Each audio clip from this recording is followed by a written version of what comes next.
وحده لا شريك له والصلاة والسلام على من لا نبي بعده أما بعد فأعوذ بالله من الشيطان الرجيم بسم الله الرحمن الرحيم ألف لام ميم ذلك الكتاب لا ريب فيه هدى للمتقين الذين يؤمنون بالغيب ويقيمون الصلاة ومما رزقناهم ينفقون والذين يؤمنون بما أنزل إليك وما أنزل من قبلك وبالآخرة هم يوقنون.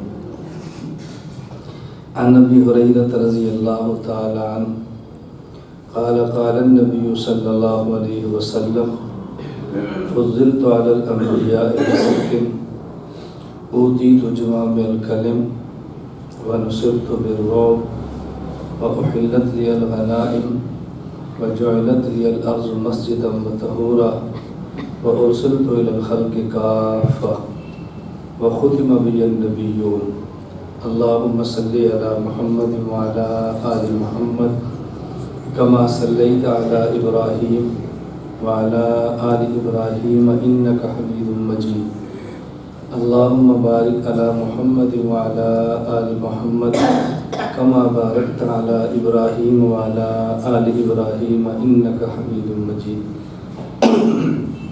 اللہ تعالیٰ کا احسان ہے کہ اللہ تعالیٰ نے ہمیں انسان بنایا ہے، مسلمان بنایا ہے، حضور اکرم صلی اللہ علیہ وسلم کا امتی ہونے کا شرف بخشا ہے۔ نبی کریم صلی اللہ علیہ وسلم صرف نبی ہی نہیں بلکہ نبی الانبیاء ہے، صرف نبی ہی نہیں بلکہ امام الانبیاء ہے، صرف نبی ہی نہیں بلکہ خاتم الانبیاء ہے۔ نبی الانبیاء، امام الانبیاء، خاتم الانبیاء، ان میں سے ہر ایک لفظ کو سمجھنے کے لیے واقعتاً پورے مستقل بیان کی ضرورت ہے۔ ہم بہت سارے لفظ بولتے ہیں لیکن سمجھتے نہیں ہیں۔ نہ سمجھنے کا جو نقصان ہونا چاہیے وہ ہوتا بھی ہے، کیونکہ ہم بات سمجھے جو نہیں ہوتی، اور آدمی بات سمجھ لے تو پھر دوسرے کو سمجھانا بہت آسان ہے، اور اگر سمجھے نہ تو سمجھانا بہت مشکل ہے۔ ابھی اسی ہفتہ کی بات ہے، 4-5 دن پہلے میں ابہا میں تھا، یہ سعودی عرب کا ایک شہر ہے۔ دسترخوان پہ بیٹھے تھے، ایک شادی مجھے کہنے لگا کہ مولانا صاحب آپ دعوت دیتے ہیں فرقہ کی، حالانکہ دعوت دینی چاہیے اسلام کی۔ یہ فرقوں کی دعوت نہ دو، اسلام کی دعوت دو۔ میں نے کہا جو بات مجھے آپ سمجھا رہے ہیں نا، اس پر آپ کوئی دلیل پیش کریں، جو میں عرض کروں گا تو میں بھی دلیل دوں گا۔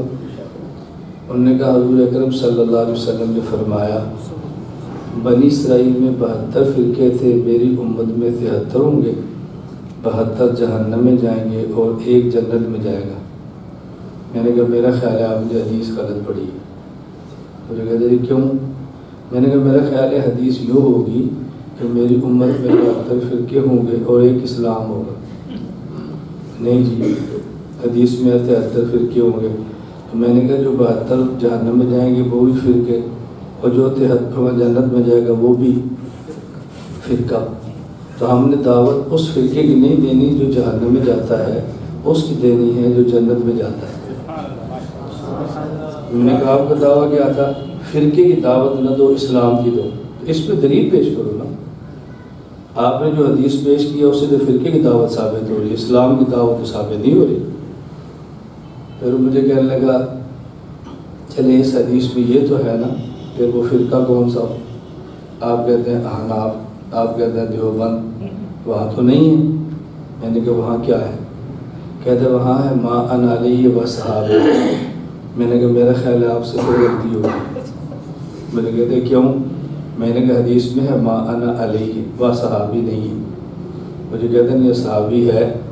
میں نے کہا پھر امام بخاری تو فرماتے ہیں وَكَانَ الْقَوْمُ يَسْجُدُونَ عَلَى الْإِمَامَةِ وَالْقَلَنْسُوَةِ، صحابہ ٹوپیاں پہن کر پگڑیاں باندھ کے نماز پڑھتے تھے، تو آپ کیوں نہیں اس کا اہتمام کرتے؟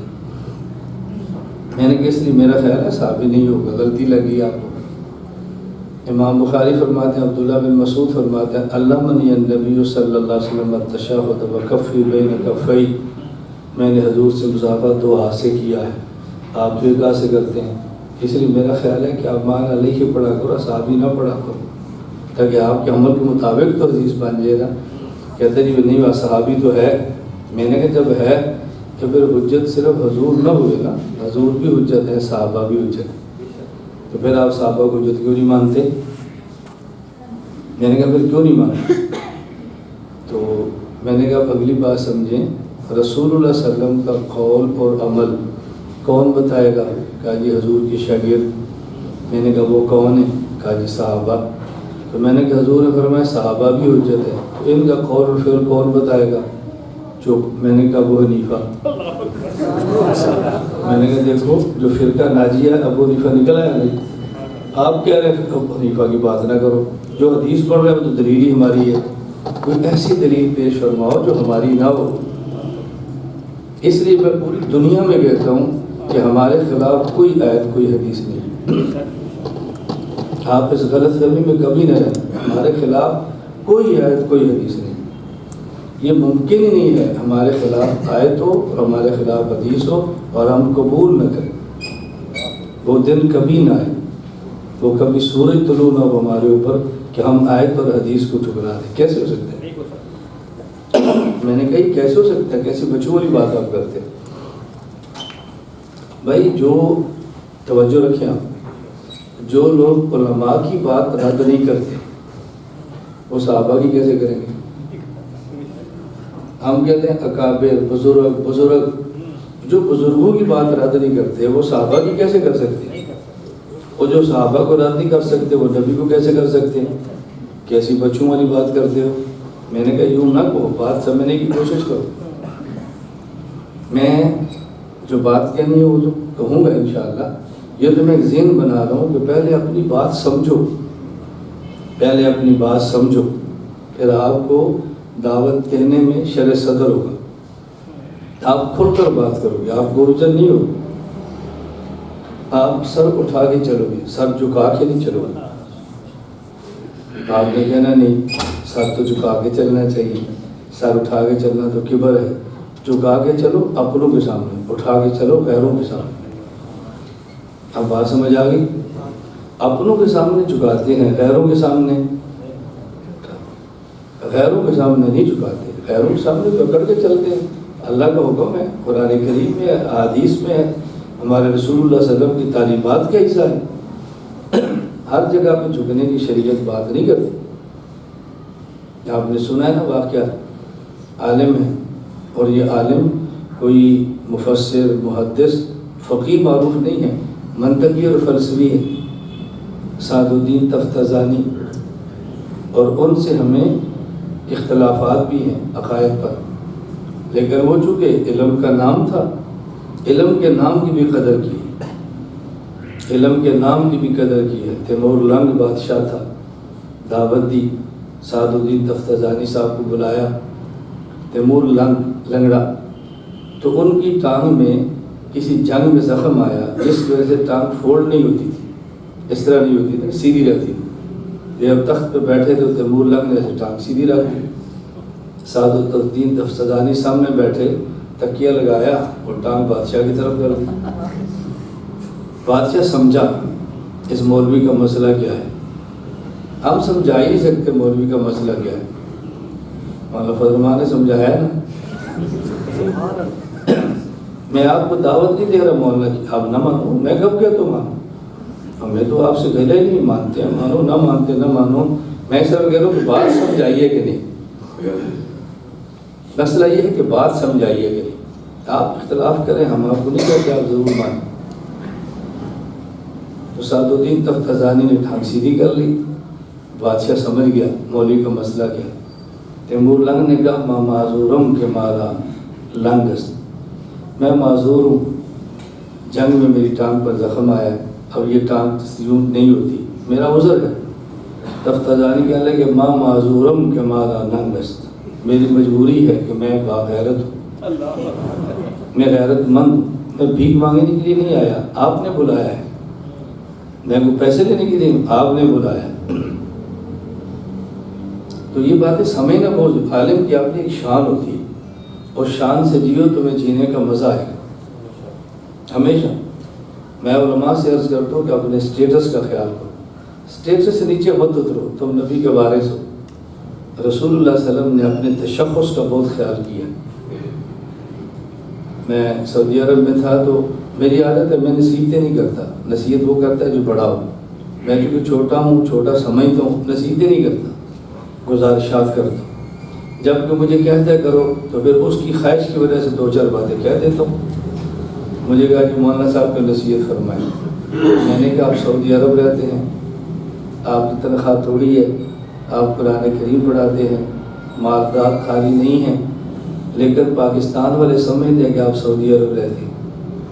آپ 2 سال بعد جائیں گے, آپ نے ہمشیرہ کی شادی کرنی ہے, مکان بنانا ہے, چھوٹے بھائی کا نکاح کرنا ہے, آپ کو پیسے چاہیے, آپ کے پاس پیسے کم ہیں, لیکن پاکستان والے سمجھیں گے سعودی عرب سے آیا ہے. ان کے سامنے یوں نہیں کرنی, بس تنخواہ تھوڑی ہے, بڑے مشکل حالات ہیں, آج کل اقامے کا مسئلہ ہے. یہ رونا نہیں ہے, یہ رونا ہے تو سعودی عرب چھوڑ دو. اپنے تشخص کا خیال کرو. اگر آپ نے 10 لاکھ مکان پہ لگانا ہے تو 50,000 علماء کے لیے رکھ کر دو. کوئی طالب علم ملنے کے لیے 200 ہدیہ دو, کوئی عالم ہے 500 دو, بڑا ہو تو 1000 دو. پتہ چلے بھی یہ سعودی عرب سے آئے. جینے کا مزہ آتا ہے نا پھر جینے کا. ہم سے کوئی بندہ پوچھتا مولانا صاحب کیا حال ہے, میں نے کہا مزے لے رہے. آپ کے سامنے مشکلات بیان کروں گا تو آپ میری مشکلات حل کر سکتے ہیں, سوال پیدا نہیں ہوتا. تو پھر آپ کے سامنے رونے کا فائدہ کیا. اور رونا سیکھو تہجد میں اپنے مالک کے سامنے جس نے مشکلات حل کرنی ہے. ہاں, لوگوں کے سامنے نہیں رونا, لوگوں کے سامنے سینہ تان کیجیے, بس مزہ ہے بندے کو جینے کا مزہ ہے. مجھے نہیں پتہ یہ بات کہنی چاہیے کہ نہیں, میں عرض کر دیتا ہوں. میں موٹر وے پہ چڑھتا ہوں نا کسی جگہ پہ, ڈرائیور پیٹرول ڈلواتا ہے, کتنے کا 5,000 کا. میں کہتا ہوں 700 نکالوں. جو 5 ڈالتا ہے نا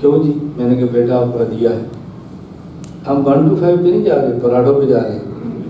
اور مولانا صاحب کوئی عالم کی شان بھی ہوتی ہے نا. جب 5,000 کے ساتھ 100 ہدیہ کہہ کے بیٹا دو گے نا, دیکھنا علماء کی قدر کیسی ہوتی ہے. اور جب آپ یوں جائیں گے, کپڑے کی ان کی دکان ہے, کتنے کا سوٹ ہے 5,000 کا, مجھ سے بھی 5,000. جب میں ہنسا نہیں رہا, اس پہ تمہیں رونا چاہیے, اس میں چیخیں نکلنی چاہیے. وہ ہنسے کی بات ہے, میں کس بات کا عالم ہوں, مجھ سے بھی 5,000. میں تو آپ کے مسجد کے امام ہوں, میں تو استاد ہوں. علم کو بیچنا حرام ہے. علم کی قیمت وصول کرنے پر لعنت ہے, جائز ہی نہیں ہے. آپ علم کی قیمت وصول کریں. لوگ عزت کرتے ہیں تو کرنی چاہیے, ہدیہ دیتے ہیں لینا چاہیے, کوئی حرج کی بات نہیں ہے. میں یہاں پر آیا ہوں, مجھے مولانا نواز صاحب نے ہدیہ دیا ہے, میری جیب میں لیا, میں نے میرے لیے, میں نے کبھی بھی انکار نہیں کیا. دیتے ہیں میں لیتا ہوں, نہیں دیتے میں نہیں مانگتا. یہ صدقہ نہیں ہوتا, ہدیہ ہوتا ہے. میں کسی جلسے پر جاتا ہوں تو لوگ ایسے کر کے دیتے ہیں. میں نے کہا صدقہ دے رہے ہو, کہا نہیں. تو میں نے کہا پھر دکھا کر دو نا, کیوں چھپاتے ہو؟ بھائی آپ نے صدقہ دینا تو چھپا کر دو, اور ہدیہ دینا تو پھر دکھاؤ. صدقے کا اصول ہے کہ تنفق یمین و مالا تعلم شمال, ایسے دائیں ہاتھ سے دو بھائی کو پتہ نہ چلے. اور یہ ہدیے پر کیا ہے, تحادو تحابو, ہدیہ ایک دوسرے کو دو, پیار بڑھے گا. اور پیار کی لیے ضروری کیا ہے, حضرت عمر فرماتے ہیں کسی نے کہا مجھے پیار ہے, فرمایا جاؤ جا کر بتاؤ مجھے تم سے پیار ہے, اس کو بھی بتاؤ. تو جب اعلانیہ ہدیہ دیں گے تو سب کو پتہ چلے گا کہ ان کا آپس میں پیار ہے. اس میں حرج کی بات کیا ہے؟ جب پیار ناجائز ہوتے ہیں نا پھر چھپائے جاتے ہیں, جب پیار جائز ہوتے ہیں پھر چھاپے جاتے ہیں. یہ ناجائز چھپائے جاتے ہیں, جائز پیار تو اعلان ہوتا ہے. خاوند اور بیوی کا پیار ہے نا, حضور نے فرمایا آلن نے کہا اعلان کرو, اعلان کرو. اور خاوند اور بیوی کے درمیان پیار قرآن کیا ہے, وَمِنْ آيَاتِهِ خَلَقَ مِنْ أَنفُسِكُمْ أَزْوَاجًا لِتَسْكُنُوا إِلَيْهَا وَجَعَلَ بَيْنَكُمْ مَوَدَّةً وَرَحْمَةً. یہ تمہاری محبوبہ ہے. یہ حکیم الامت تھانوی بول رہے ہیں, میں نہیں کہہ رہا. حتانی فرماتے ہیں کہ بیوی کی بات مانی جاتی ہے کیونکہ محبوبہ ہے، اور بیوی کو بھی ماننی چاہیے کیونکہ محکومہ ہے۔ اس میں دونوں بھی سیکھتے ہیں، منوانے کی بھی ماننے کی بھی۔ اس لیے کبھی مان لو محبوبہ ہے اور کبھی منوا لو محکومہ ہے۔ دیکھو حضرت تھانوی کے الفاظ، اور ہم نے ہر جگہ پہ طوفان بدتمیزی برپا کیا ہوا ہے۔ ہمارے اکابر کی باتیں مشکل ہیں، بڑی پیچیدہ ہیں، سمجھ نہیں آتی، کیسی بات کہہ رہے ہو؟ اللہ نے یہ باتیں سمجھنے کی توفیق عطا فرمائے۔ یہ تو میں صرف آپ کی ذہن سازی کر رہا ہوں، گاڑی موٹر پہ چڑھا رہے ہیں، یہ تو ذہن سازی کر رہا ہوں، بھائی بات سمجھ آنی چاہیے۔ جب آپ بات سمجھ آ گئی نا، الجھن نہیں ہے۔ آپ دیوبند پر بھی فخر کریں گے، احناف پر بھی فخر کریں گے، اپنے فرقے پر بھی فخر کریں گے، فخر ہوگا آپ کو فخر، لیکن بات تو سمجھ آئے نا۔ جب تک نہ سمجھ آئے پھر یہ باتیں سمجھانی بڑی مشکل ہوتی ہے۔ دیکھیں ہم سب انسان ہیں، لیکن انسانوں کی قومیں ہیں کہ نہیں؟ ہے نا؟ اور ہم کس طرح فخر سے کہتے ہیں میں جٹ مولوی ہوں؟ میں نے کہا نہیں کہو، میں انسان مولوی ہوں۔ تو جٹ کیوں کہتے ہو بھائی؟ انسان کو ہونا۔ اور ہمارے آپ، میں نام نہیں لے رہا، آپ خود سمجھو گے کس طرح فخر سے بیانات میں کہتے ہیں یہ ہمارے نوکر ہیں، ہمارا ڈیرا ہے۔ میں نے یہ باتیں کیوں کہتے ہو؟ کوئی ہماری مسجد ہے، میں حافظ ہوں۔ یہ باتیں کیوں سناتے ہیں؟ تاکہ اس سے دنیا دار کو پتہ چلے کہ مولوی کے پاس دنیا بھی ہے، کوئی حرج نہیں، جائز ہے، بتانے میں کوئی قباحت نہیں ہے۔ اپنے فرقے پر تمہیں کیوں الجھن ہے؟ کیوں الجھن ہے بتاؤ؟ خود کو جٹ کہتے تمہیں محسوس نہیں ہوتا کہ عصبیت اور قومیت کی دعوت ہے، اور خود کو دیوبند کہتے تمہیں ڈر لگتا ہے کہ بو آ رہی ہے فرقہ واریت کی دعوت ہے۔ عصبیت اور قومیت کی دعوت بھی ٹھیک نہیں ہے نا، پھر کیوں بتاتے ہو میری فلاں قوم ہے، میں فلاں قبیلے کا ہوں، ہمیں اللہ نے بہت کچھ دیا ہے، کہ نہ کہو نا یہ باتیں۔ میں خیر عرض کر رہا تھا کہ رسول اللہ صلی اللہ علیہ وسلم نبی الانبیاء ہے، نبیوں کے نبی ہیں۔ آپ امام الانبیاء ہیں، نبیوں کے امام ہیں۔ آپ خاتم الانبیاء ہیں، اول بھی ہیں آخر بھی۔ خاتم الانبیاء کا معنی سمجھ، صرف یہ نہیں کہ آخری ہیں، آخری بھی ہیں۔ نبوت شروع بھی ان سے ہے، نبوت ختم بھی ان پر ہے، خاتم الانبیاء۔ میں اصل میں ایک حدیث بیان کر دی ہے، میں نے گزشتہ بیان میں وعدہ کیا تھا کہ میں نے آج ما کان محمد ابا احد آیت پر بات کی ہے، آئندہ مجلس میں حدیث پر بات کروں گا۔ اصل تو میں وہ حدیث بیان کرتا ہوں۔ رسول اکرم صلی اللہ علیہ وسلم نے فرمایا فضلت علی الانبیاء بست، مجھے اللہ تعالیٰ نے 6 خاص چیزیں عطا فرمائی۔ کہ میں خاص کیوں کہہ رہا ہوں؟ فضلت یہ میری خصوصیات ہے، مجھے اس کی وجہ سے عظمت اور مقام ملا ہے۔ مجھے اللہ تعالیٰ نے خاص 6 چیزیں دے کر مقام و مرتبہ دیا ہے۔ فضلت علی الانبیاء بست، نمبر 1 اوتیت جوامع الکلم، مجھے جوامع الکلم دی ہے۔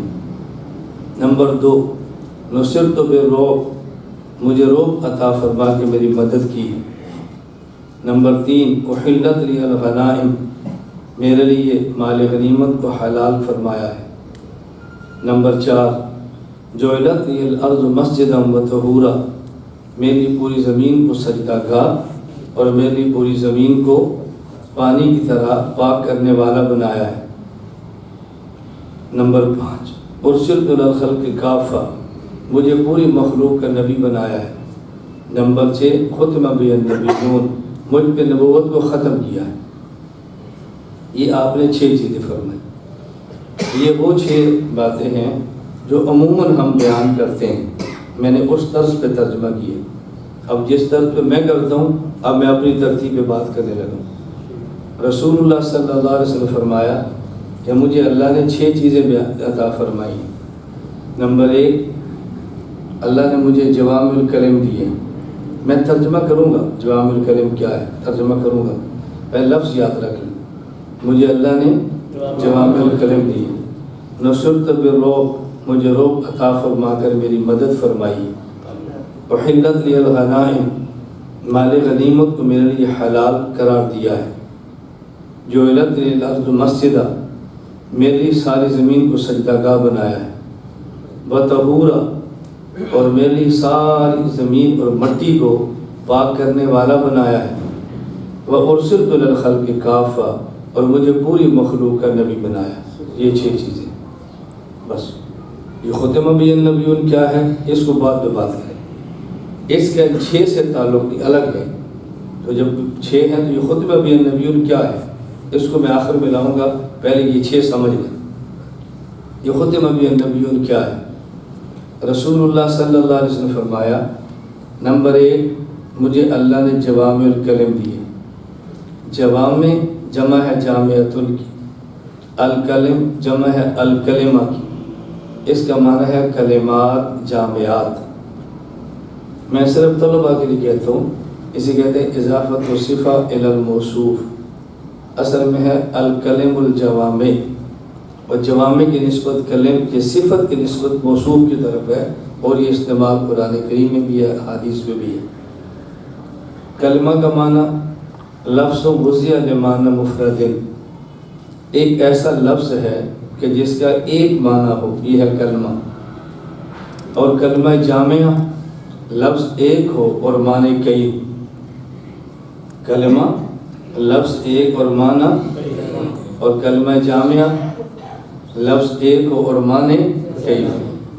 آپ نے فرمایا کہ پہلے نبیوں کو اللہ نے کلمات دیے ہیں، ایسے الفاظ دی جن کا معنی ایک تھا، اور مجھے کلمات جامعات دیے ہیں، مجھے ایسے الفاظ دیے جس کا معنی ایک نہیں ہے بلکہ اس کے معنی کئی ہیں۔ پہلے نبیوں کو کلمہ دیا اور حضور کو کلمہ جامعہ دیا۔ پہلے نبیوں کو کلمہ کیوں دیا؟ رسول اللہ صلی اللہ علیہ وسلم کو کلمہ جامعہ کیوں دیا؟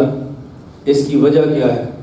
پہلے نبیوں میں ترتیب یہ تھی، کلما ہلک نبیون خلفہ آخر، جب ایک نبی دنیا سے جاتا تو بعد میں دوسرا نبی آ جاتا۔ یا ہلاک کا ترجمہ وہ نہیں کرنا جو ہم اردو زبان میں کرتے ہیں۔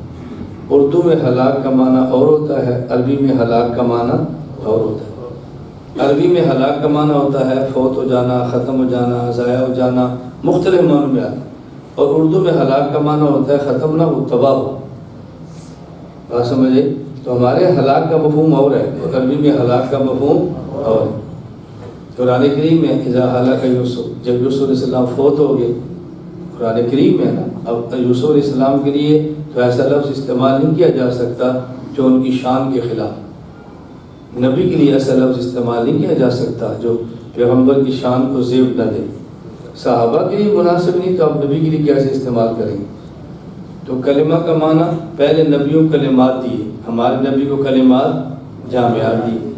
ان کو کلمات کیوں دیے؟ ایک نبی ہے، ان کی امت کو جب مسئلے کی ضرورت پیش آئے تو نبی سے پوچھ لیتے ہیں، نبی جواب دے دیتا ہے۔ کسی اور کو ضرورت پیش آ گئی، اس نے پوچھا، نبی نے جواب دے دیا۔ کسی اور کو ضرورت پیش آ گئی، اس نے پوچھا تو نبی نے، توجہ رکھنا، جواب دے دیا۔ اب مسئلے پیش آتے رہیں گے اور نبی جواب دیتے رہیں گے۔ اچھا، پہلے نبی جو تھے ان کا دائرہ نبوت محدود ہے، خاص مکان کے نبی ہیں، خاص زمان کے نبی ہیں، خاص قوم کے نبی ہیں۔ یعنی پہلے نبیوں کی امت غیر محدود نہیں تھی کہ بندہ گنتی نہ کر سکے۔ پہلے نبیوں کی جو امت تھی وہ محدود ہوتی تھی، ایک قوم کے نبی، ایک قبیلے کے نبی، ایک بستی کے نبی، کچھ سالوں کے لیے نبی۔ تو بتائیں، جب نبی کا دائرہ نبوت محدود ہے، نبی کی قوم کے افراد محدود ہیں، تو مسائل بھی محدود ہیں۔ جو جتنے مسائل چاہیے نبی اتنے کلمات دے دیتے ہیں۔ بس قوم بھی محدود، مکان بھی محدود، اور زمان بھی محدود۔ اس لیے جب نبی سے مسئلہ پوچھا جاتا تو نبی بتا دیتے، اور جب نبی دنیا سے چلے جاتے اور نبی آ جاتا اور نبی آتا۔ اس لیے جتنے مسائل چاہیے تھے اتنے کلمات اللہ کے نبی دے دیتے۔ اور ہمارے نبی کا معاملہ کیا ہے؟ ہمارے پیغمبر کا دائرہ نبوت دیکھیں تو زمان دیکھیں وہ بھی غیر محدود انسانی علم کے اعتبار سے، مکان دیکھیں تو وہ بھی غیر محدود۔ میں اس پر بات کر چکا، اگر آپ کو یاد ہو، حضور کا دائرہ نبوت مکان کے اعتبار سے کیا ہے؟ آپ فرش سے لے کر عرش تک، اس جہان سے لے کے اس جہان تک، دیکھو کتنا غیر محدود دائرہ ہے آپ کا۔ تو جب آپ کا دائرہ نبوت غیر محدود ہے، آپ کے کلمہ کو امتی غیر محدود ہیں، تو جب ہر امتی مسئلہ پوچھے گا اور نبی اس مسئلے کے لیے اس کو کلمہ اور لفظ دے گا، تو کلمات محدود چاہیے غیر محدود؟ اب غیر محدود اگر کلمات رسول اللہ صلی اللہ علیہ وسلم کو مل جاتے تو بتائیں اس کو لکھتا کون، اس کو چھاپتا کون، اس کو پڑھاتا کون، اس کو سنبھالتا کون، کیسے ہو سکتا تھا؟ تو اللہ نے کرم کیا فرمایا، ہمارے نبی کو کلمات نہیں دیے بلکہ کلمات جامعات دیے، کلمات جامعات دیے۔ ایک لفظ دیں گے، اس لفظ کے نیچے مسائل، ایک مسئلہ نہیں ہوگا، اس ایک کلمہ کے نیچے مسائل 1,00,000 سے بھی زیادہ ہو، 1,00,000 سے بھی زیادہ۔ میں سمجھانے کے لیے صرف ایک مثال دیتا ہوں، مسئلہ بھی سمجھ آ جائے اور مثال بھی سمجھے۔ مجھ سے ایک ساتھی نے پوچھا کہ مولانا صاحب جنازے کی نماز سے پہلے آپ کا امام جو اعلان کرتا ہے کہ جی نیت کرو، 4 تکبیر نماز جنازہ، ثنا واسطے اللہ تعالیٰ کے، دعا واسطے حضور صلی اللہ علیہ وسلم کے، درود واسطے رسول اللہ صلی اللہ علیہ وسلم کے، دعا واسطے حاضر میت کے، منہ طرف کعبہ شریف پیچھے سے امام کے، اللہ اکبر، یہ نیت کرو۔ تو مجھے کہتے ہیں یہ نیت کہاں سے ثابت ہے؟ میں نے کہا بخاری شریف کی پہلی حدیث سے ثابت ہے۔ سمجھ آ گئی؟ منہ منگی محتری لوگ، بخاری شریف کی پہلی حدیث سے ثابت ہے۔ مجھے کہتے ہیں جی آپ میرا سوال نہیں سمجھے۔ میں نے کہا میں آپ کا سوال سمجھا ہوں، آپ میرا جواب نہیں سمجھے۔ کیا مطلب؟ میں نے کہا آپ کا سوال یہ ہے کہ نیت کریں اور الفاظ سے کریں، یہ کہاں سے ثابت ہے؟ آپ یہ کہنا چاہتے ہو؟ کہا جی ہاں۔ میں نے کہا اس کا مطلب میں آپ کا سوال سمجھتا ہوں، آپ میرا جواب نہیں سمجھے۔ ہم یہ نہیں کہتے نیت کہو، ہم کہتے ہیں نیت کرو۔ کہنا زبان سے ہوتا ہے اور کرنا دل سے ہوتا ہے، اور بخاری میں ہے انما الاعمال بالنیات، جیسی نیت ویسا عمل۔ تو نیت کرو تو بخاری کی پہلی حدیث ثابت ہو رہی ہے۔ یہ لوگ تو کہتے ہیں، تو میں نے کہا پھر ان سے پوچھو نا، ہم سے کیوں پوچھتے ہو؟ ہم تو کہتے ہیں کرو، یہ نہیں کہتے کہو۔ تو جو ہم کہتے ہیں اس کی دلیل تو بخاری کی پہلی حدیث ہے۔ توجہ سے بات سمجھ۔ میں نے کہا اگر ہم یہ کہتے ہیں نا کہو تو یہ بھی ثابت ہے جی، وہ کیسے؟ میں نے کہا امام بخاری نے مستقل باب قائم کیا ہے روزے کی نیت دن میں کرنا، باب من نوا بالصوم نہارن، دن میں نیت کرنا، یہ باب قائم کیے۔ اور اس پہ حدیث کون سی لائے ہیں؟ رسول اللہ صلی اللہ علیہ وسلم گھر تشریف لائے اور گھر والے سے پوچھا کھانا ہے؟ انہوں نے کہا نہیں ہے۔ اور میں انی صائم یومی ھذا، دن کو نفلی روزہ ہے نا، کیا فرمایا؟ انی صائم یومی، زبان سے فرمایا نا۔ میں نے کہا روزے کی نیت زبان سے کرنا بخاری سے ثابت ہو گیا، اور ہم چونکہ قیاس کے قائل ہیں، نماز کی نیت لفظ سے کرنا ہم نے اس حدیث پر قیاس کر لی، لو لفظ سے بھی لفظ یہ بھی ثابت ہو گیا۔ اب جو بات میں نے عرض کری نا وہ اچھی طرح سمجھا، یہ بات سمجھ نہیں، اس کو اچھی طرح سمجھا۔ میں نے آپ سے بارہ کہتا ہوں کہ ہم اپنی بات سمجھتے نہیں ہیں نا، اس لیے ہم بات سمجھا نہیں پاتے، بس یہ الجھن پیدا ہوتی ہے۔ رسول اللہ صلی اللہ علیہ وسلم نے یہ بات فرمائی انما الاعمال بالنیات، آپ نے ایک ضابطہ بیان کیا کہ جیسی نیت ویسا عمل۔ اب نیت کیا ہونی چاہیے؟ اگر اس کے لیے اللہ کے نبی الفاظ بتاتے، الفاظ، تو ہم صبح سے لے کر شام تک اور جوانی سے لے کر موت تک ہم کتنے اعمال کرتے؟ حضور پاک صلی اللہ علیہ وسلم فرماتے کہ جب صبح اٹھ کے بیت الخلاء میں جاؤ تو یہ نیت کرو، لفظ بیت الخلاء سے نکلو تو یہ نیت کرو، وضو کرو تو یہ نیت کرو، اور وضو میں بھی ہاتھ دھو تو یہ نیت، کلی کرو تو یہ نیت، سمجھ آ رہی ہے بات؟ اب ایک ایک عمل کے الفاظ اگر اللہ کے نبی بتاتے تو جو موجودہ بخاری شریف ہے اس کی 2 جلدیں ہیں، 30 پارے ہیں، 9082 روایات ہیں، اس سے بڑی 5 جلدوں کی بخاری بن جاتی اور صرف نیت کا مسئلہ ہی حل نہ ہوتا۔ اتنی حدیثیں آتی کہ نیت کا مسئلہ ہی نہ ہوتا اور بخاری ختم ہو جاتی۔ اب اللہ نے کرم کیا فرمایا کہ رسول اللہ صلی اللہ علیہ وسلم نے اتنا اصول بتا دیا کہ نیت عمل کے لیے ضروری ہے۔ اب نیت کیا کریں؟ حضرت علی فرماتے ہیں، موجم کبیر طبرانی کی روایت موجود ہے، ان نزل بنا امر لیس فیہ بیان امر ولا نہی فما تأمرنا، یا رسول اللہ کو مسئلہ پیش آ جائے اس میں صراحتاً حدیث نہ ملے تو ہم کیا کریں؟ فرمایا تشاورون الفقہاء، تشاورون علماء سے پوچھنا۔ حضرت میں نے نکاح کرنا کیا نیت کروں؟ مولانا صاحب فرمائیں گے پتر نیت کر۔ اور یہ کس نے کہا کہ مولوی سے پوچھو؟ کس نے کہا؟ رسول اللہ صلی اللہ علیہ وسلم۔ اسے کہتے ہیں کلمہ جامعہ۔ دیکھو لفظ ایک ہے اور معنی کئی ہیں۔ اب رسول اللہ صلی اللہ علیہ وسلم کے دور میں لوگ مسئلہ پوچھتے حدیث، حضور میں نے کپڑے پہنے کیا نیت کروں؟ یا رسول اللہ میں نے جوتی پہنی ہے کیا نیت کروں؟ حضور میں نے پگڑی باندھی ہے کیا نیت کروں؟ حضور میں نے سرما لگانا ہے کیا نیت کروں؟ میں نے تیل لگانا ہے کیا نیت کروں؟ یہ صرف نیت کے الفاظ آپ بتاتے رہتے تو کتنی بڑی بخاری شریف بن جاتی اور نیت کا مسئلہ حل نہ ہوتا۔ حضور فرماتے ہیں اللہ نے مجھ پر کرم کیا ہے کہ مجھے کلمات نہیں دیے، کلمات جامعات دیے ہیں۔ لفظ ایک ہوتا ہے اور اس کی تہ میں مسائل لاکھوں ہوتے ہیں، اس کی تہ میں مسائل توجہ رکھنا۔ اور یہ ایسا آپ نے کیوں فرمایا؟ اس لیے کہ آپ کا دائرہ نبوت غیر محدود ہے نا، آپ کے بعد کوئی نبی تو آنا نہیں تھا، آپ نبی تو ہیں عرب و عجم کے، اور آپ گئے کہاں پر ہیں؟ عرب و عجم میں گئے ہیں۔ تو جب عجم میں گئے تو لوگ مسئلہ پوچھیں گے کیسے پوچھیں؟ آپ کو یاد ہوگا نا، میں نے آپ کو علمی لطیفہ سنایا تھا کہ میرے پاس جماعت ہی پوچھا مولانا صاحب سال لگایا ہے، میں نے کہا نہیں۔ لگاؤ گے؟ میں نے کہا نہیں۔ لگانا نہیں چاہیے؟ میں نے کہا لگانا چاہیے۔ آپ؟ میں نے کہا میں نہیں لگاؤں گا۔ وجہ؟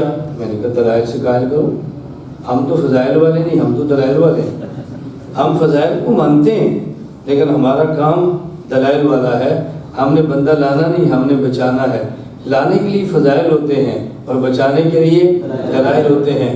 لانے تبلیغ والوں کے ذمہ، وہ فضائل بتاتے ہیں، بچانا ہمارے ذمہ، ہم دلائل سناتے ہیں۔ تو جیسا کام اس کام کے تقاضے بھی اسی طرح ہوتے ہیں نا، یہ بات اچھی طرح سمجھا۔ میرا کبیر والے کے علاقے کا سفر تھا تو ہمارے ایک دوست مولانا صاحب خوشاب کے، انہوں نے فون کیا مولانا صاحب ہم نے اشتہار پڑھا ہے تو لگتا ہے آپ کی قریب ہی ہیں۔ میں نے کہا فرمائیں۔ کیا جی ہماری فلاں گاؤں میں جماعت ہے۔ میں نے کہا صبح ملتے ہیں۔ میں صبح چلا گیا، بازو کا عادت ہوتی ہے چھیڑ چھاڑ کی، تو جب میں وہاں گیا دیکھ سکتے مجھے چھیڑنے لگا، یہ جو آپ کام کرتے ہیں اس کا فائدہ کیا ہوا؟ اس کا کیا فائدہ ہو رہا ہے؟ میں نے کہا آپ کو پتہ ہی نہیں میں کام کیا کرتا ہوں، ورنہ آپ یہ سوال ہی نہ کرتے۔ کہا جی کیا مطلب؟ میں نے کہا آپ جاؤ فائر بریگیڈ والوں کے پاس اور ان سے جا کر پوچھو آپ نے کتنے مکان فیصل آباد میں تعمیر کیے ہیں؟ وہ کہیں گے اس کو مینٹل اسپتال لے جاؤ۔ کیوں؟ انہوں نے کہا بھی یہ سوال کرنا ہے تو محکمہ تعمیرات عامہ کے پاس جاؤ، ان سے پوچھو کتنے مکان بنائے ہیں۔ ہم سے پوچھو جو مکان انہوں نے بنائے تھے نا اور پھر آگ لگی تھی تو آپ نے بچائے کتنے تھے؟ میں نے کہا کتنے لائے ہیں یہ رائے گڑھ والوں سے پوچھو، اور جب آگ لگی تھی بچائے کتنے ہیں یہ سرگودا والوں سے پوچھو۔ تعمیرات عامہ رائے گڑھ ہے، فائر بریگیڈ سرگودا ہے، ان کے ذمہ مکان بنانا ہے اور آگ لگ جائے تو ہمارے ذمہ مکان کو بچانا ہے۔ اسی طرح تبلیغ والے کبھی اسٹیج پر کہہ دینا کہ بنانا ہمارے ذمہ ہے، بچانا ان کے ذمہ ہے، دیکھنا امت میں جوڑ کیسے پیدا ہوتا۔ آپ دیکھنا، میں اعتراض نہیں کرتا لیکن دل بڑے رکھو، دل بڑے رکھو، اپنوں کو جوڑنا سیکھو، اپنوں کو جوڑنا سیکھو۔ غیر کی کیا اوقات ہے؟ آپ نے اکٹھے ہو جائے تو غیر تو جوتے کی نوک پر بھی بندہ اڑا دیتا ہے۔ مسئلہ تو اپنوں کا ہوتا ہے، اپنوں کو اکٹھا کرو۔ میری گزارش سمجھ آ رہی؟ خیر اللہ میں بات سمجھنے کی توفیق عطا فرمائے. بات لمبی ہو جاتی ہے. مجھے کہتے کیوں؟ میں نے کہا آپ دلیل دیں. کہا جی آپ عالمی نبی کے وارث ہیں تو آپ کو عالم میں جانا چاہیے. میں نے کہا جس نبی کا میں وارث ہوں وہ پورے عالم میں گئے ہیں؟ کہا جی نہیں. میں نے کہا جب وہ نہیں گئے تو میرے ذمہ کیوں ہے؟ وارث وہ کام کرتا ہے جو مورث نے کیا ہو. جب مورث نے نہیں کیا تو وارث سے آپ کیوں پوچھتے ہیں؟ بات سمجھ آ رہی؟ تو مجھے کہنے لگے رسول اللہ صلی اللہ علیہ وسلم خود نہیں گئے، آپ نے صحابہ کو بھیجا ہے. میں نے کہا میں نہیں جاتا، میرے شاگردوں کو لے جاؤ. وہ مسئلہ میرے جانے کا ہے، دلیل میرے شاگردوں کو جانے کی نہیں جا رہی ہے. دعویٰ اور ہے، دلائل اور ہے. تو وہ نہیں جانا چاہیے. میں نے کہا جانا چاہیے، مسئلہ تو میرے جانے کا ہے. جب وہ چپ ہو گیا نا، میں نے کہا میری بات سمجھو، یہ جو میں نے بات کی ہے نا اس سے تبلیغ کا کام پکا ہوگا، کچا نہیں ہوگا. میں نے کہا میری اس گفتگو کو دنیا میں نشر کرو، اس سے تبلیغ کا کام پکا ہوگا، کچا نہیں ہوگا. کیوں؟ آپ کے مرکز کا نام رائیونڈ ہے. اپنے مرکز کی ہدایات کے مطابق تبلیغ کا کام کرو. مرکز کی ہدایات یہ ہیں علماء کو دعوت نہیں دینی، کارگزاری سنانی ہے. تو نے دعوت دی، پھنس گیا ہے. کارگزاری سناتا اور شاید میرا بھی دل کر پڑتا. میں ہنسا نہیں رہا، میں بات سمجھا رہا ہوں. جماعتوں کو ہدایات ملتی ہیں. جب علماء کے پاس جاؤ، نمبر 1 ہدیہ پیش کرو، کہتے ہیں نا. میں نے ان سے پوچھا تم نے ہدیہ دیا؟ کہا جی نہیں. میں نے کہا پہلا اصول ٹوٹ گیا. دوسرا اصول کیا ہے؟ کارگزاری سناؤ. میں نے کہا آپ نے سنائی ہے؟ کہا نہیں. میں نے کہا دوسرا ٹوٹ گیا. اب بتاؤ تبلیغ کا کام کیسے ہوگا؟ تو میری اس گفتگو سے تبلیغ کا کام پکا ہوگا یا کچا ہوگا؟ رائے مرکز کی ہدایات پہ عمل کرو. میری ہدایات پہ مجھے چھوڑو، مرکز کی ہدایات پہ عمل کرو. انہوں نے ایک اصول طے کیا ہے. میں نے کہا تم نے اصول توڑا ہے، پریشانی لگی. اگر تم نہ توڑتے کوئی پریشانی نہیں تھی. یہ بات اچھی طرح سمجھو. رسول اللہ صلی اللہ علیہ وسلم عرب و عجم کے نبی ہیں. عجم میں گئے ہیں؟ بولو. عجم کے لوگ مسائل کیسے پوچھیں گے؟ آپ نے کلمات اللہ نے دیا، صحابہ وہ کلمہ لے کر گئے. کلمہ سے لا الہ الا اللہ نہیں، رسول اللہ صلی اللہ علیہ وسلم کی حدیث آیات وہ لے کر گئے. میں ایک بات سمجھا رہا تھا، پہلے نبیوں کو کلمات دیے اور ہمارے نبی کو کلمات. کلمات کا معنی جتنے مسئلے اتنی حدیثیں، اور کلمات جامعات کا معنی مسئلے کروڑوں، حدیثیں ہزاروں. توجہ رکھنا، مسئلے اور حدیثیں یہ کلمات جامعات ہیں. اب توجہ سے بات سمجھنا. جو بندہ ہر مسئلے پر آپ سے حدیث مانگے، اس کا معنی وہ حضور کو نبی سمجھتا ہے. اور جو کئی مسائل کے لیے ایک حدیث کو کافی سمجھے، وہ حضور کو آخری نبی سمجھتا ہے. آپ بتاؤ ٹائٹل کتنا اچھا ہے. اور جی ہر مسئلے پر حدیث ہم دیتے ہیں. میں نے کہتا ہوں جھوٹ مت بولو، میں اللہ کی قسم اٹھا کر کہہ رہا ہوں ہر مسئلے پر حدیث پیش کرنا یہ ممکن ہی نہیں ہے. تو تم پیش کیسے کرو گے؟ ممکن ہی نہیں ہے، تم پیش کیسے کرو گے؟ آپ سمجھ آ گئی؟ ہر مسئلے پر حدیث یہ شان نبی کی ہے، اور کئی مسائل کے لیے ایک حدیث یہ شان آخری نبی کی ہے. حضور نبی ہے یا آخری نبی؟ آپ سمجھنا. فرمایا مجھے اللہ نے 6 چیزیں خاص دی ہیں. ان میں پہلی چیز اوتیت جوامع الکلم، یہ خدا نے مجھے جوامع الکلم دیا. کیوں؟ ختم بی النبیون. کیوں؟ ختم بی النبیون، میں آخری نبی ہوں. یہ ان نبیوں کی ضرورت نہیں تھی، انہیں نہیں دی. میری ضرورت تھی اس لیے مجھے دی. تو ختم بی النبیون چھٹی چیز نہیں ہے. ختم بی النبیون پہلی 6 چیزوں کی دلیل ہے. میری گزارش سمجھ آ رہی ہے؟ تو اللہ کے نبی نے فرمایا نمبر 1 مجھے کیا دیا ہے؟ بولو. میں نے اس پہ بات کرنی ہے، کرتا رہو نا. کھانا کھانا ہے کہ نہیں؟ کیا مسئلہ ہے؟ یہ تو الجھن ہی ختم ہوگی بھی کھانے کا کیا بنے گا. اللہ خوش رکھے مولانا نواز صاحب کو، یہ مسئلہ ہی حل ہو گیا. میں نے پہلے کھا لیا کیونکہ میں نے بیان کے بعد سفر کرنا ہے. آپ نے فیصلہ آباد رہنا ہے، آپ بعد میں کھا لیں. گھر جانے کا ایک ہی وقت ہوگا، جتنی دیر تمہیں کھانے میں لگنی ہے مجھے اتنی دیر پہنچنے میں لگ جانی ہے، اس لیے ہم نے کھانا پہلے کھایا تم بعد میں کھاؤ گے تاکہ گھروں میں اکٹھے پہنچ جائیں۔ ترتیب سمجھ آئی نا، تاکہ آپ کے ذہن میں رہے کہ آپ ہی کھا کے بیٹھے ہیں تاں آتے لگے ہیں، انہوں لگی ہوتی نا بھوک اسی بہتے 2 گھنٹے کی ہوئی تقریر ہوتی ہے۔ اللہ کا شکر ہے بھوک میں بھی 2-3 گھنٹے کھینچ لیتے ہیں، ایسا کوئی مسئلہ نہیں ہے۔ اس کو اچھی طرح سمجھیں۔ اللہ کے نبی نے فرمایا کہ مجھے 6 چیزیں خاص دی ہیں۔ پہلی چیز جوامع الکلم، توجہ رکھیں، جوامع الکلم، حدیث ایک ہوگی مسائل کئی ہوں۔ اب ایک حدیث مسائل کیوں میں سمجھانے لگا ہوں، ربنا آتنا فی الدنیا حسنہ وفی الآخرۃ حسنہ، اللہ دنیا بھی اچھی عطا فرما آخرت بھی اچھی عطا فرما۔ اب دیکھو اس دور میں جس کے پاس اچھی گاڑی ہے اسباب کے درجے میں اس کی دنیا اچھی ہے، کیوں؟ جلدی پہنچ جائے گا۔ اور اگر کسی ملک میں جانا ہو اور جہاز ہو اور جلدی پہنچ جائے گا۔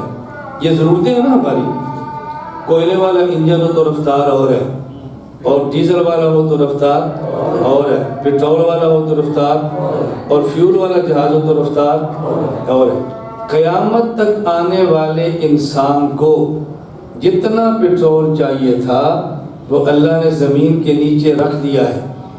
قیامت تک آنے والے انسان کی ضرورت کے لیے جتنا ڈیزل، آئل، فیول چاہیے تھا، گیس اور کوئلہ چاہیے تھا، وہ خدا نے زمین کے نیچے رکھ دیا ہے، اور اس کو نکال کر دینے کے لیے اللہ نے انجینئر پیدا فرما دیے ہیں۔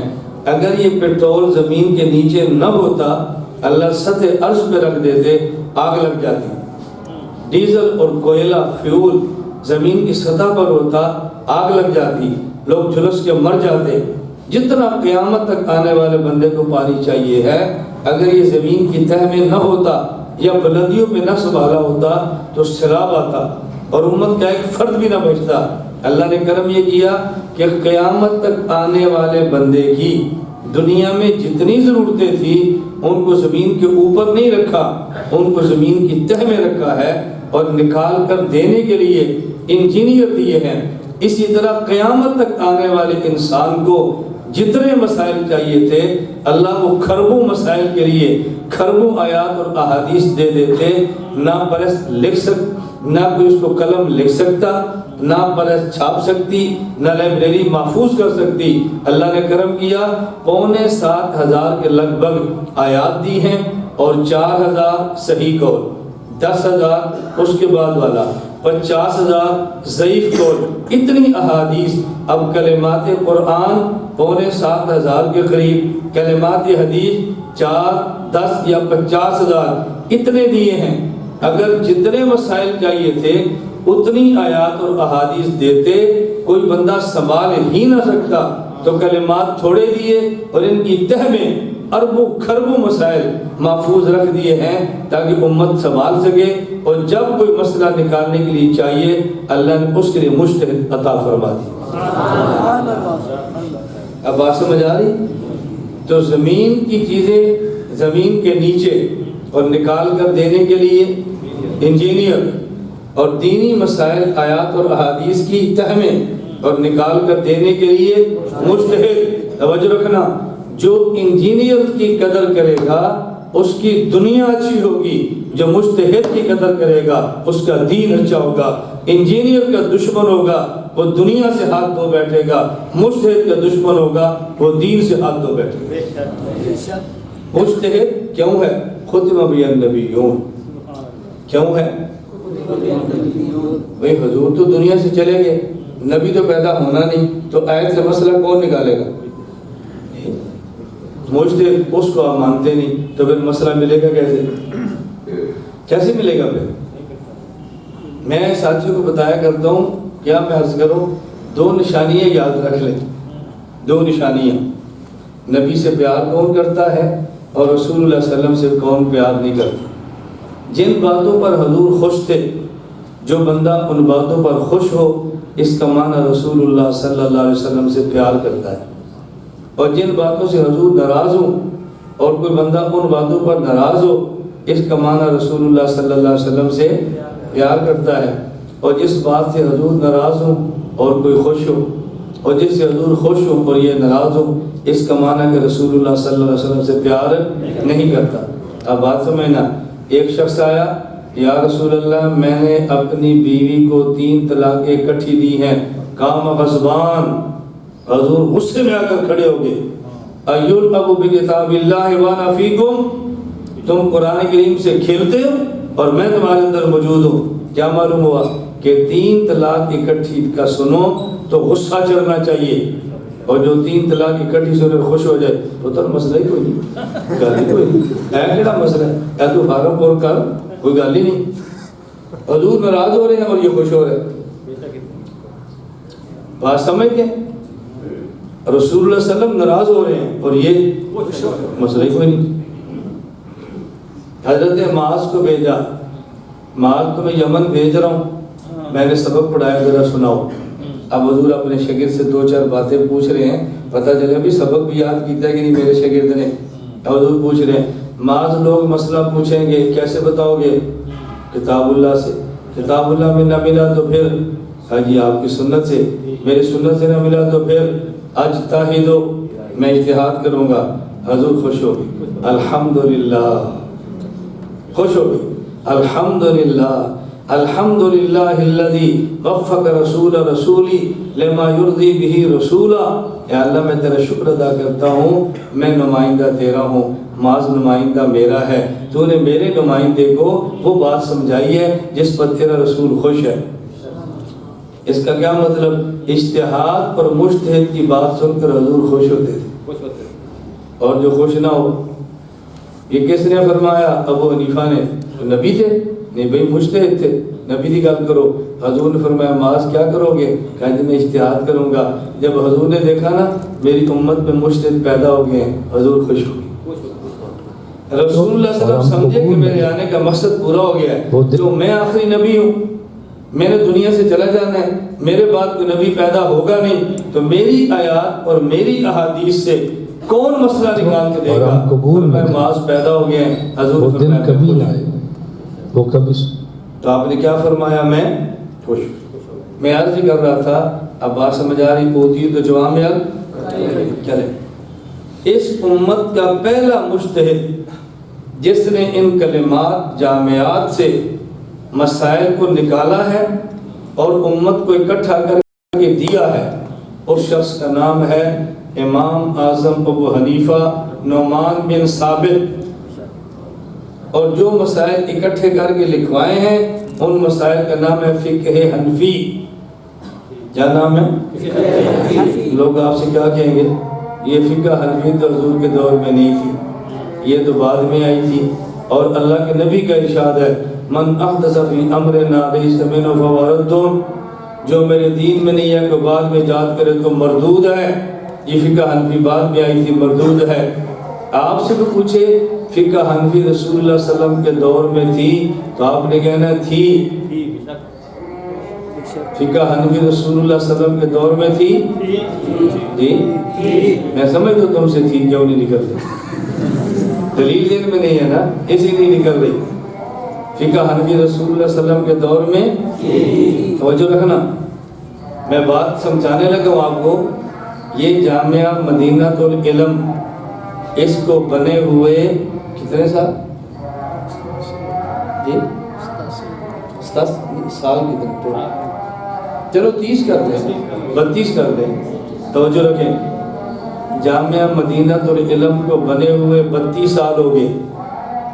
جب جامعہ مدینہ العلم نہیں بنا تھا، اس زمین کے نیچے پانی تب بھی تھا، لیکن پانی نکلا تب ہے جب مدینہ العلم بولو بنا ہے۔ اسی طرح فقہ نام ہے قرآن، حدیث، اجماع اور قیاس سے ثابت شدہ مسائل کا نام۔ فقہ قرآن کے خلاف نہیں ہوتی، قرآن سے ہوتی ہے، حدیث کے خلاف نہیں ہوتی، حدیث سے ہوتی ہے۔ لہذا جب سے حدیث ہے تب سے فقہ ہے، جب سے زمین ہے تب سے پانی ہے، نکلا تب ہے جب مدینہ العلم بنا ہے۔ تب سے حدیث ہے، فقہ تب جب سے حدیث ہے، فقہ تب سے ہے، نکلی تب ہے جب ابو حنیفہ آئے ہیں۔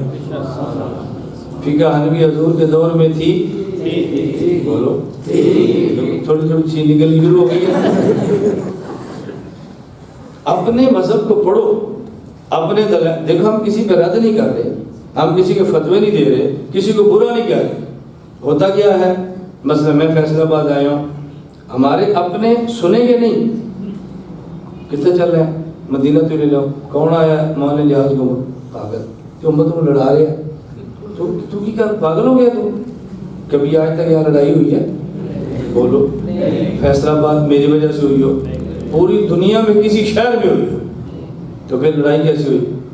میں ایک مدرسے میں گیا تو تبلیغ جماعت کا مدرسہ تھا، میں کیونکہ جاتا ہوں، میں جمعیت کے مدرسے میں جاتا ہوں، تبلیغ کے مدرسے میں جاتا ہوں، پیروں کے مدرسے میں جاتا ہوں، جو ہمارے مدرسے ہیں میں بغیر دعوت کے جاتا ہوں، میں دعوت کی انتظار نہیں کرتا، دعوت دیں گے تو بلائیں گے، ہم دائی ہیں، ہم مبلغ ہیں، ہم نے جانا ہے۔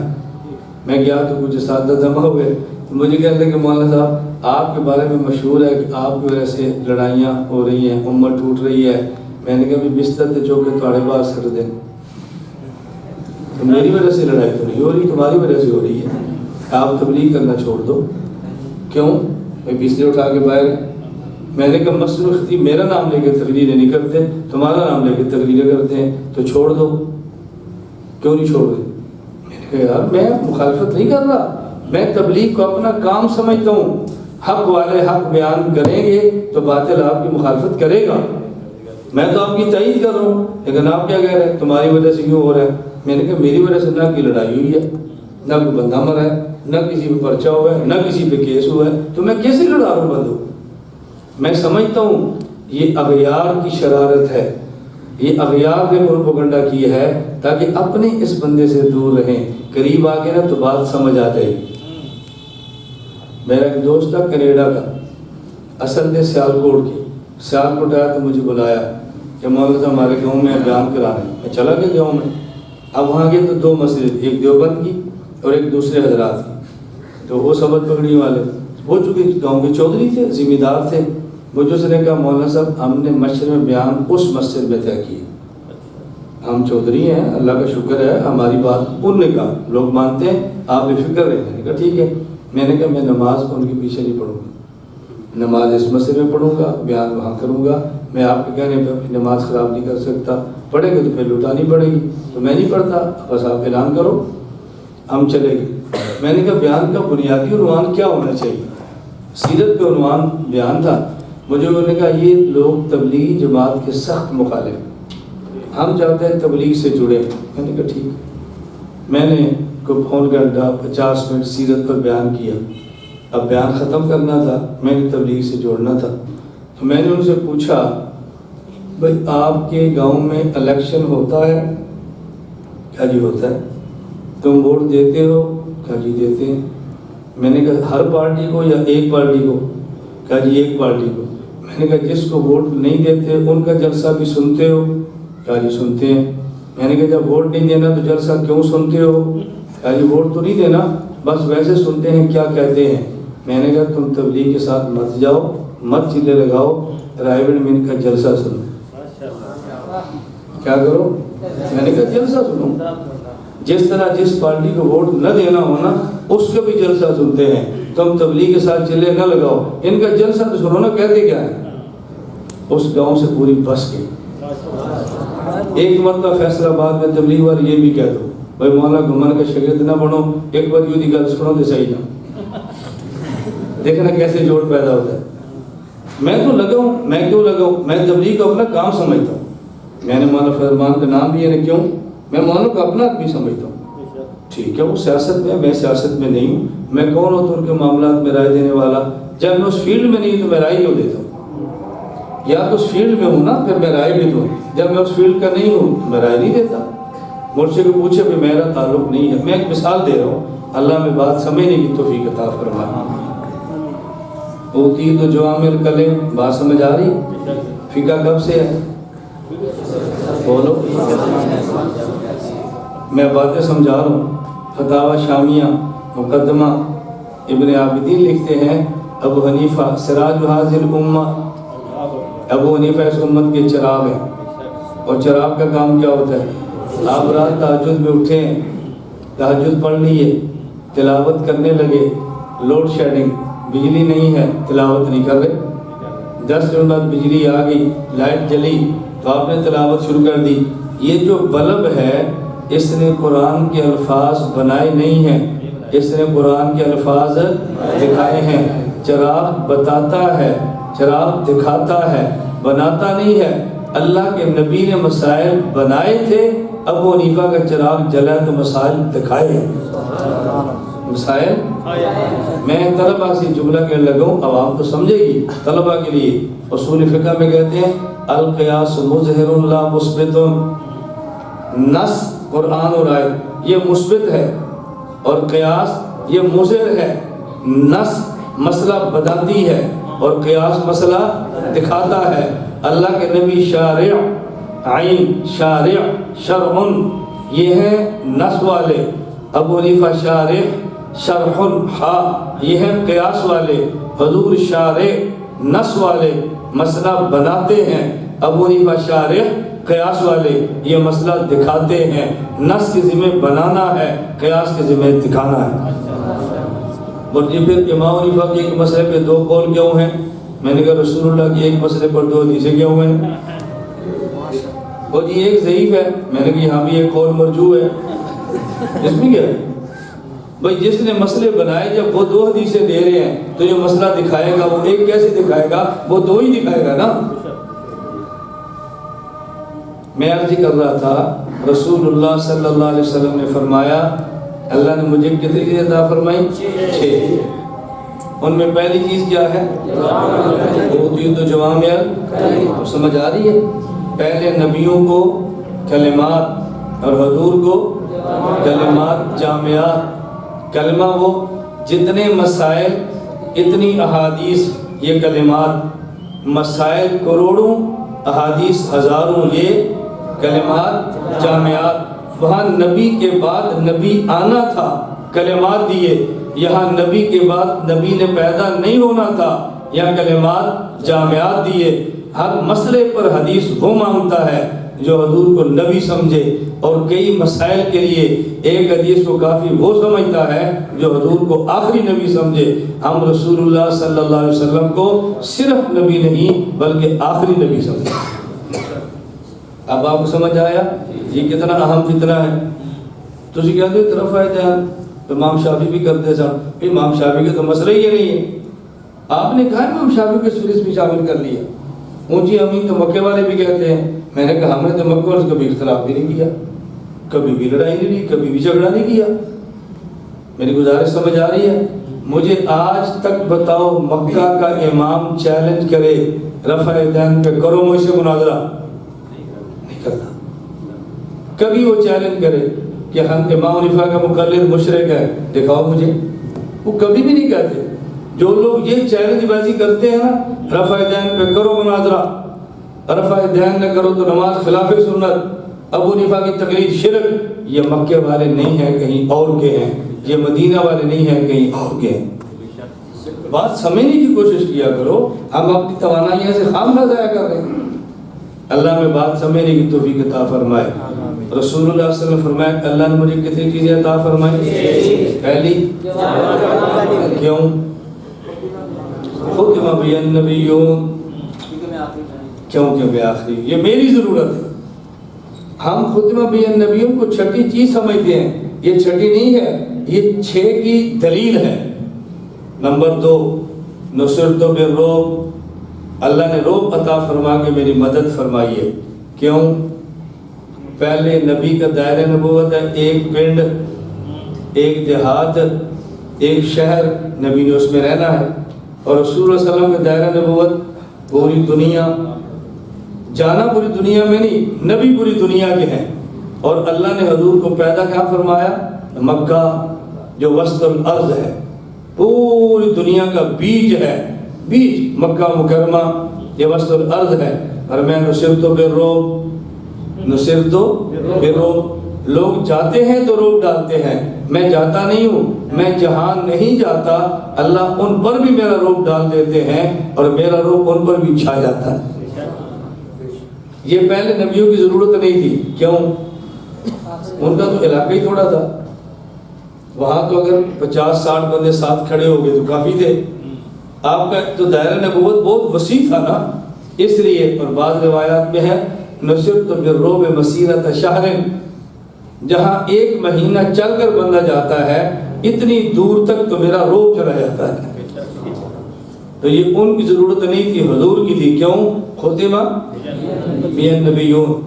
نمبر 3 ارسلت الی الخلق کافہ۔ نمبر 3 احلت لی الغنائم، اللہ نے میرے لیے مال غنیمت حلال فرمایا۔ پہلے نبیوں میں جہاد تھا، سب میں نہیں، بعض میں، لیکن جن میں تھا مال غنیمت حلال نہیں تھا۔ بے قربان تاکلہ النار، مال غنیمت کو میدان میں رکھو، آگ آئے اور کھا جائے، اور حضور کے لیے مال غنیمت کو حلال قرار دیا۔ توجہ رکھنا، پہلے نبی کے دائرہ نبوت ایک شہر،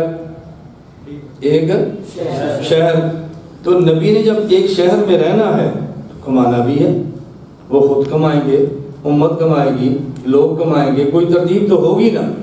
اور ہمارے نبی پورے عالم کے نبی ہیں، پوری دنیا میں جانا ہے تو پوری دنیا میں کمائیں گے، کیسے کمائیں گے؟ کمائیں گے تو جہاد کیسے کریں گے؟ حضور نے فرمایا کہ میری امت کی خصوصیت یہ ہے اللہ نے مال غنیمت حلال قرار دیا ہے، انہوں نے پوری دنیا میں جانا ہے، جہاں جائیں گے اگر وہاں کمائیں گے تو جہاد کیسے کریں گے؟ ان نبیوں نے دنیا میں نہیں جانا تھا، ان کی امت نے دنیا میں نہیں جانا تھا، ایک شہر میں رہنا تھا، کمائیں اور کھائیں۔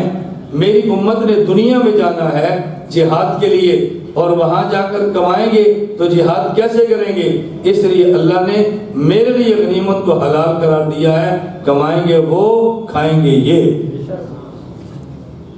کمائیں گے وہ اور کھائیں گے، اور حلالا طیبہ، شک نہ کرنا، حلالا طیبہ، یہ حلال بھی ہے اور ستھرا بھی ہے، حلال بھی ہے اور ستھرا بھی ہے۔ تو حلت لی الغنائم اس امت کو کیوں ملا؟ ختمہ بی النبیون، حضور دنیا سے چلے گئے، آپ کے بعد کوئی نبی تو پیدا ہونا نہیں کہ پاکستان میں آ جائے، کوئی نبی تو نہیں پیدا ہونا افغانستان میں آ جائے، کوئی نبی تو نہیں پیدا ہونا صومالیہ فلسطین میں آ جائے، نبی تو ہوگا نہیں، ہوگی امت۔ تو جب یہ امت بیت المقدس کی آزادی کے لیے جہاد کے لیے جائے گی تو وہاں کمائے گی تو جہاد کیسے کرے گی؟ اس نے فرمایا تم نے کمانا نہیں، کمائیں گے وہ، بس تم نے کھانا ہے۔ ختم بی النبیون، یہ ضرورت اس امت کی۔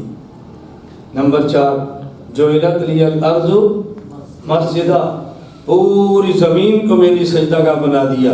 پہلی امتوں میں یہ نہیں تھا، پہلی امتوں میں نماز کے لیے خاص جگہ تھی، اس جگہ پہ نماز پڑھنی تھی، یہ نہیں کہ جہاں چاہے نماز پڑھ لو، خاص جگہ ہے۔ خاص جگہ کیوں ہے بھائی؟ جب ایریا ہی خاص ہے تو جگہ ہی خاص ہوگی نا۔ اور حضور کا دائرہ نبوت جی وہ تو خاص مکہ مدینہ عرب نہیں ہے نا، پوری دنیا ہے۔ تو جب آپ نے پوری دنیا میں جانا ہے اور وہاں نبی ہوگا نہیں، آپ نے نماز پڑھنی ہے، وہاں مسجد بھی نہیں، تو کیسے پڑھیں گے؟ فرمایا جہاں سجدہ کرو وہ سجدہ گاہ ہے۔ اللہ نے یہ میری خصوصیت رکھی ہے کہ پوری زمین کو میرے لیے سجدہ گاہ بنا دیا ہے۔ کیوں؟ ختم بی النبیون، ان کی ضرورت نہیں تھی، میری ضرورت ہے۔ نمبر 5 وطہورا۔ اچھا ایک بات غلط فہمی دور کر لینا، یا الارض سے مراد صرف زمین نہیں ہے، جعلت لی الارض مسجدہ صرف زمین نہیں ہے، الارض سے مراد ہے کہ آسمان سے نیچے جو جگہ ہے نا، یہ ساری جگہ، خواہ وہ زمین ہو خواہ وہ سمندر ہو۔ یہ ارض سما کے مقابلے میں ہے، یہ ارض پانی کے مقابلے میں نہیں ہے کہ یہ زمین ہے۔ جب زمین پانی کے مقابلے میں آئے وہاں لفظ سے ارض نہیں آتا، وہاں لفظ سے بر آتا ہے، یا بر و بحر نہیں فرمایا بلکہ الارض فرمایا۔